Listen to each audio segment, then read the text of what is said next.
Okay, so this is a persuasive text. Passage one is adapted from a speech delivered by Paul Robeson for freedom and peace. And passage two is adapted from a speech delivered in 1949 by Jackie Robson. Testimony before the House Un-American Activities Committee.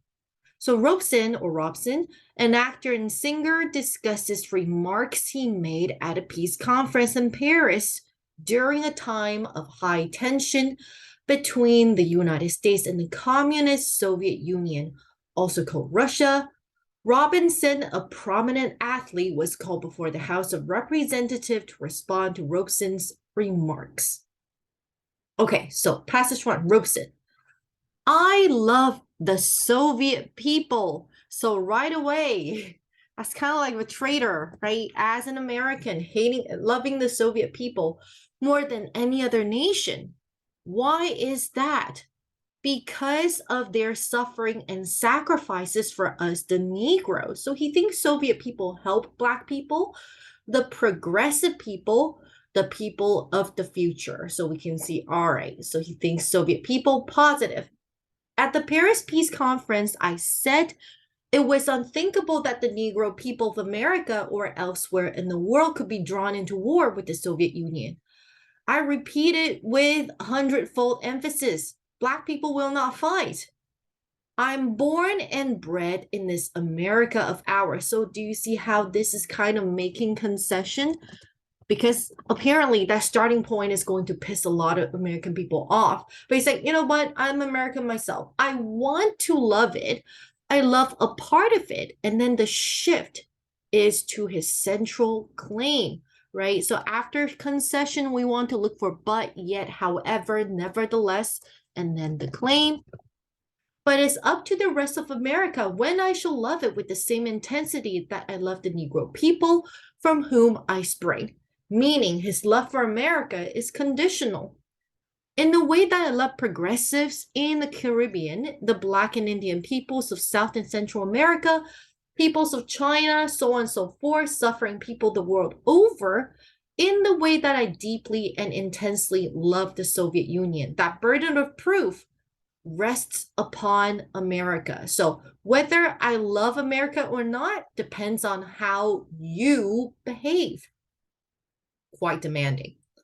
Now, these people of the Soviet Union, of the new Eastern democracies, calling them the new Eastern democracies, that's praise, progressive Western Europe, representatives of the Chinese people whom I met in Prague and Moscow were in great part communists. They were the first to die for freedom. He's mentioning the sacrifices of the Soviet Union and for freedom of all mankind. So pretty extreme, I would say, extreme statement. They die for a minority. I'm not afraid of communists. No, far from that. I will defend them as they defended us, the Negro people. But again, strong transition to fulfill our responsibilities as Americans. So he is kind of making concession again. It's like, yeah, I know I'm American. We have responsibilities. We must unite, especially we Negro people. We must know our strength. So do you see how he's going to the call to action? So that is why he's using all these strong directives, we, to unite and build rapport.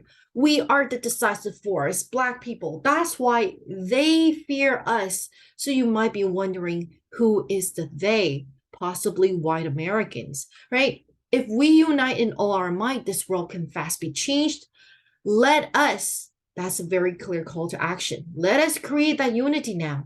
And this important historic role of the Negro people, our white allies must fully comprehend. This means increasing understanding of the Negro. Okay, so that is his demand, right? If you want us to help you, if you want us to love America, you need to understand us, our struggle, our great contributions, right? We're great for leaders, potential for leadership at all levels in the common task of liberation. It means courage to stand by our side, whatever the consequences, as we, the Negro people, fulfill our historic duty in freedom struggle. So he's saying that Black people are indispensable. They are necessary. Okay.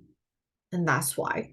All right, so let's see how passage two responds to such an extreme statement. It's borderline treason, if you ask me.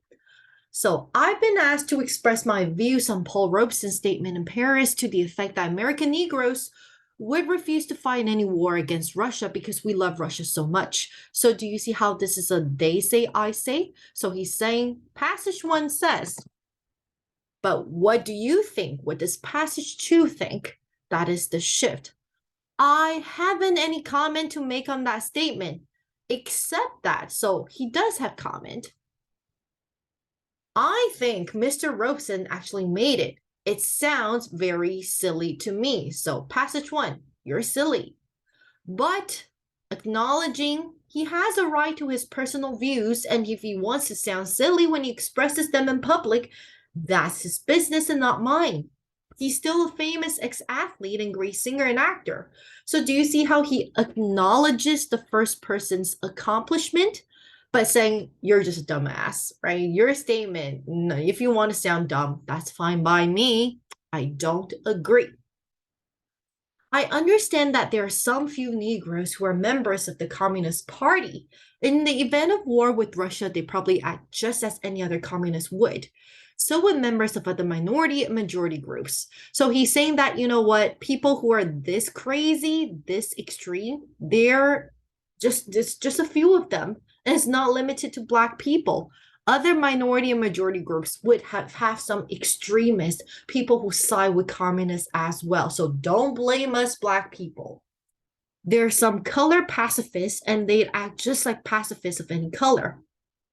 And most Negroes, so now he's talking, defending themselves, right? Black people, and Italians and Irish and Jews and Swedes and slaves and other Americans. So do you see how by giving the example, he's saying, we're together, we're the same, would act just as all these groups did in the last war. We would actually do our best, or they do their best to keep their country out of war. If unsuccessful, they do their best to help their country win the war against Russia or any other enemy that threaten us. So Black and most reasonable people would defend America or their country. This isn't said as any defense of the Negro's loyalty, because any loyalty that needs defense can't amount to much in the long run. No one has ever questioned my race's loyalty except a few people who don't amount to very much. So he's saying again, we're loyal. There's no question about it. If you question us, you're in the minority. Not many people do that. What I'm trying to get across is that the American public is off on the wrong foot when it begins to think of radicalism in terms of any special minority group. So again, this is a central claim, right? Don't think we are the same just because we're Black. There are extreme, crazy Black people like passage one, extreme. And there are reasonable Black people like passage two, like most of us. So don't confuse the two. It is thinking of this sort that gets people scared, because one Negro speaking to a communist group in Paris threatens an organized boycott by 15 million members of his race. So he's kind of criticizing passage one, ruining the reputation of everyone. I can't speak for any 15 million people any more than any other one person can.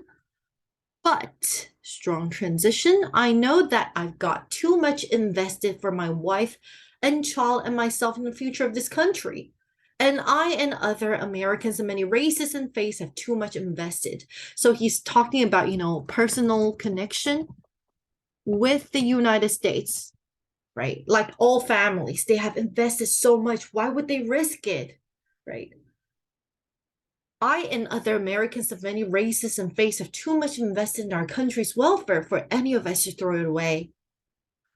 But another shift, that doesn't mean that we're going to stop fighting race discrimination in this country until we've got it licked. It means that we're going to fight it all the harder because our stake in the future is so big. So do you see how at the end he acknowledges the point made in passage one? This is the only similarity. Before he's criticizing how extreme that person's view is, but now he's saying, yeah, but segregation, discrimination is still a problem that we have to solve. And that is the viewpoint of passage two.